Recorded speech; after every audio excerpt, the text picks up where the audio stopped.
Hello. Gas prices are just so volatile right now. At the making of this video, we're just over $5 a gallon.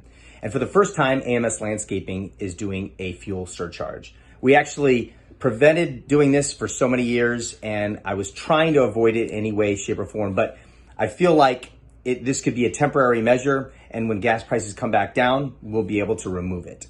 But I just wanted to make this video and let people know that it's just a temporary action. At least that's my hope, that gas prices come back down. We're hoping to get them back down below $4 a gallon again. Looks like it's starting to trend that way, but that's the point of this video. I just want to make it clear to my existing clients, this is not something that was a decision that came easy to us. We're hoping not to keep it very long, but it's just something just to mitigate the difference in cost. We're not even picking up the entire cost of the fuel. It's just to adjust for the crazy sporadic adjustment that we've seen here recently in the last few months. So if you have any other questions, feel free to contact us here at AMSLands.com. Also, please subscribe to our YouTube channel and follow us on Facebook at AMS Landscaping, and check us out on Twitter and Instagram at AMSLands. Make it a great day.